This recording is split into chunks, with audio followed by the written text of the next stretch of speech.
यहोवा परमेश्वर ने आदम को भूमि की मिट्टी से रचा और उसके नथनों में जीवन का श्वास फूंक दिया और आदम जीवता प्राणी बन गया।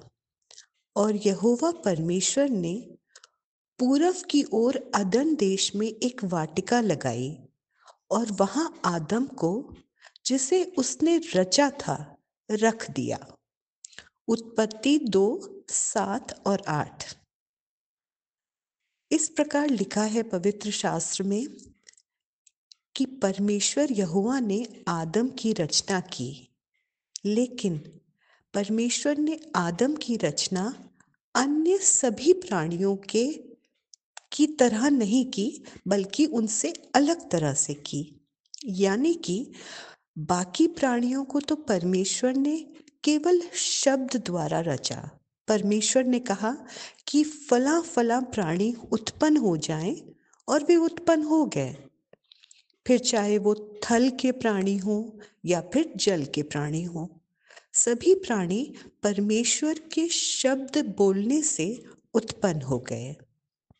किंतु मनुष्य को, आदम को, परमेश्वर ने अपने हाथों से रचा। परमेश्वर ने मिट्टी लेकर आदम को बनाया और फिर आदम के नथनों में जीवन का श्वास फूंक दिया। यानी कि मित्रों, परमेश्वर ने अपने जीवन का श्वास आदम में फूंका और तब वो जीवता प्राणी बन गया।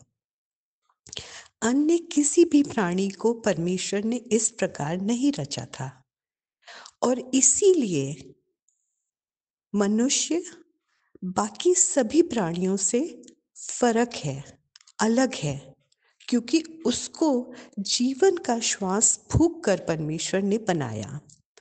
उसमें परमेश्वर की आत्मा वास करती है। बाकी किसी भी प्राणी में आत्मा नहीं होती।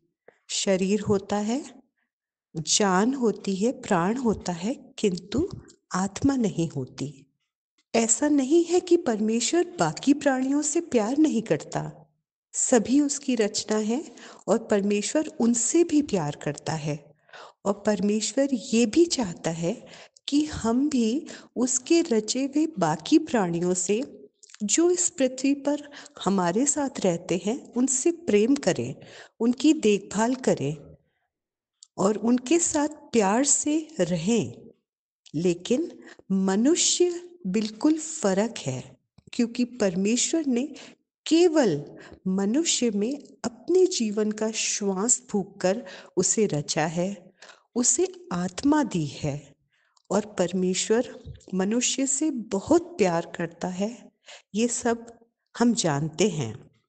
हम सभी ये बात जानते हैं, इसलिए क्योंकि जब ये मनुष्य पाप करके परमेश्वर से अलग हो गया, तो परमेश्वर ने ही इसके लिए एक रास्ता बनाया, जरिया बनाया।